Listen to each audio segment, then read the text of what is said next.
up watching film. Just want to show y'all how we disguise. We was fucking Aaron Rodgers up. But he figured out we was playing cover 2 on this play. But just watch this. Watch how I cover ground. Turn flip the camera for y'all can see it. Alright, watch this. Watch me. Try. Look how good this tackle was, man. Shit crazy. I really need a slow motion and shit. Watch this. He didn't even see me. Watch this. Shit. Look at that. Shoulder pad and the chest. Sheesh. The NFL Network didn't want to give me my credit. I gotta get my own something. I got my own damn credit. Well, look at this. You know, the NFL love Aaron Rodgers and Devontae Adams, so they're gonna view me as a villain. I'll be hitting them boys. Watch that. Slow motion and shit. Bam! Man, right in his chest plate. And I'm talking about them boys was crying. Oh, that was a legal hit. Even my own fans was crying. Oh, Jimmy, that was a legal hit. Man, dog, shut your soft ass up. That was a perfect hit. I play clean. Watch this. Look how I lean in with my shoulder pad. Watch this. Shoulder pad. Chest. Shoulder pad. Then it just looked back, so his head jerked back. And that's what happened when you same foot, same shoulder, motherfucker. This play right here was one of the best tackles I had in the 2021 season. The reason why I say that is because I was studying film all week. And, you know, I knew we was going to be calling cover 2 when we got down here. And Aaron Jones is one of the most elusive backs in the league right now. And he know how to make guys miss in space. So I knew if the linebacker ever got reached, it was just going to be me and Aaron Jones, and I'm going to cover 2 safety. That's a hard tackle for anybody. Now I've seen him embarrass some of the safeties that's getting paid $14 and $15 million right now. So I know I had to be on my A game, but check this clip out. I'm going to slow motion it for y'all first because it goes too fast. Watch this. I'm on the left side. Aaron Jones, watch this. The linebacker finna get reached and the DN finna get reached. So, here it go. I'm slow motion it. Watch this. Cover 2.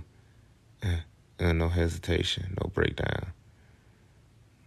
Just like that. Wasn't a big hit, but it's just, I was able to do that versus a running back who supposedly is elite in this league, and especially in space. Now I'm going to go fast for y'all.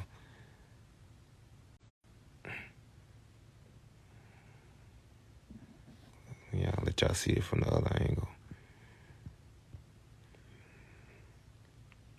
Come here.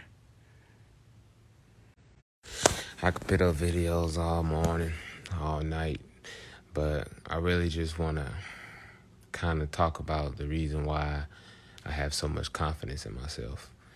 And the reason why I have so much confidence is 2019 year when we went to the Super Bowl. That's the reason why I'm still on the team.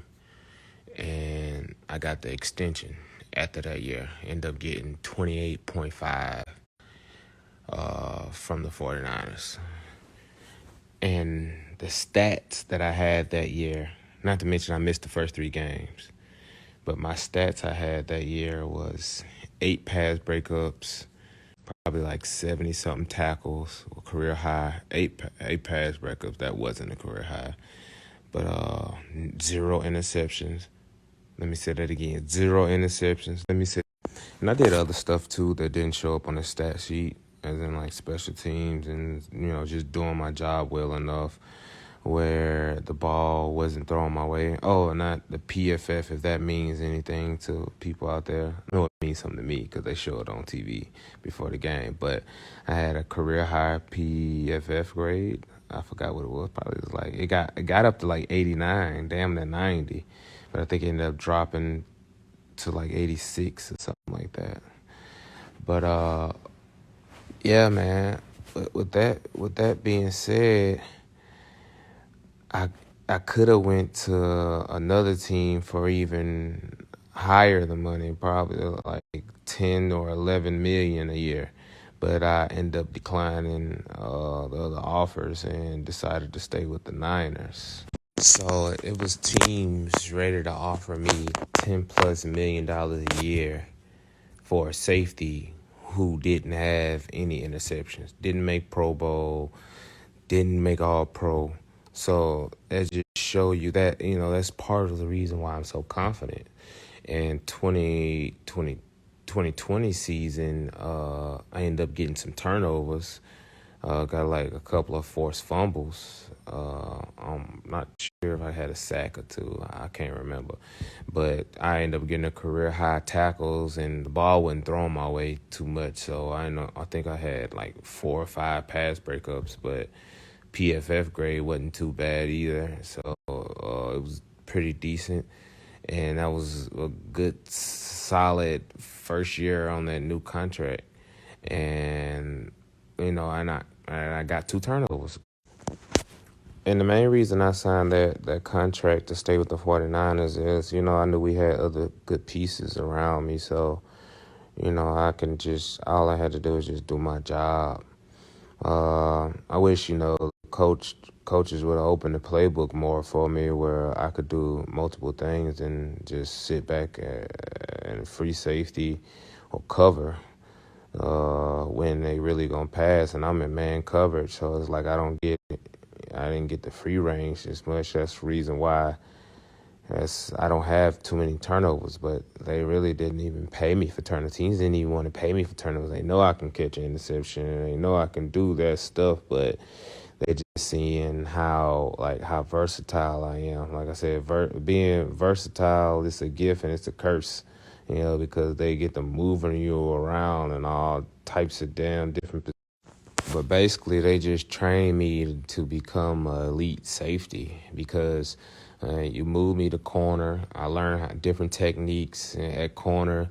You move me you move me in the slot first, and I got in the lead. Then you move me at corner. Then you finally move me to my natural position once I got hurt enough. So it just you taught me basically different skill sets and different techniques to become an elite safety. So now, like, the main thing is me is just staying healthy. I stay healthy, then the contract that I sign, that's doable. You'll see a lot of safeties that sign these $70 or $80 million contracts and don't finish their contract off because they're replaceable. But I'm not. Everybody is replaceable. Don't get me wrong. But I'm saying the stuff that I do for the 49ers, it makes it hard for them to replace me. And let me put this out there. It's not the scheme. In college, I was played nickel and safety, and it was more quarters. Then when I got to the 49ers, when they changed the defense to cover three, that was my first time ever playing cover three defense. So I had to get better at that, and then I realized what's going on. So it's like I can do any scheme. So I'm not a scheme player. Like, I can make anything work, and I probably end up dominating it once I stay in the system for a year or two.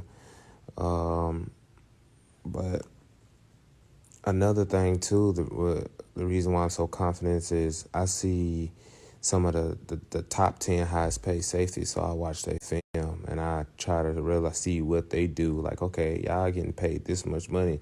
Okay, why are y'all getting paid so much money? What's the difference between those safeties and me? And after each season, I asked my video guy, Brad, for the 49ers to, send me cut-ups of probably like 15 different safeties. A lot of the safeties who the fans always want to replace me with or replace my teammate with, Kwasi, who was starting with me. And they be like, oh, we need a playmaker and this and that. So I go and watch these so-called playmakers, and everybody's in the NFL, they're pretty good, but it's just like they're not doing anything better than what I do. A lot of these safeties they're less athletic than me. Like, you can't pit them in man coverage. you can't pit them in the post as in free safety and expect them to make all them open field tackles that I do. Like that it'll look bad. It'll look bad on the GM. It'll look bad on the coaches, and then because certain players, they get exposed, which is mind blowing. So on PFF, I'll go to like the lowest quarterback ratings, lowest quarterback passing ratings for safeties, and I'm pretty sure I gotta be top 3. Probably I have the lowest one, and I do the same thing with the lowest missed tackle percentage, and I'm pretty sure I'm either number 1 or 2 on that.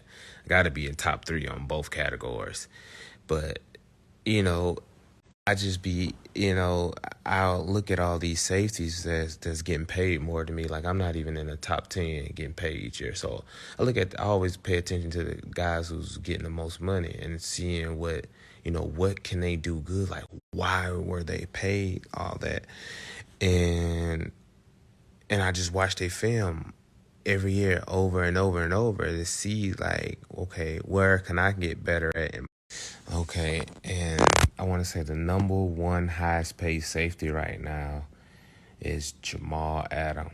And that has to do with him being young, too. But, so, I had to go through his film and watch, I was like, oh, damn, this man getting like 17 M's a year? 16? I don't know how it's constructed, but still getting like 17 M's a year. So I was like, okay, what the hell can he do? The Jets got 2 first-round picks from Seattle, and so I just started, diving into him and seeing, what he brings to the table. You're a $17 million man. So as I watched the film, I realized, like, okay, he's a very physical player, okay, and he can blitz, but he's not a covering safety. And the other safety that they have that's not getting paid as much as him is better than him.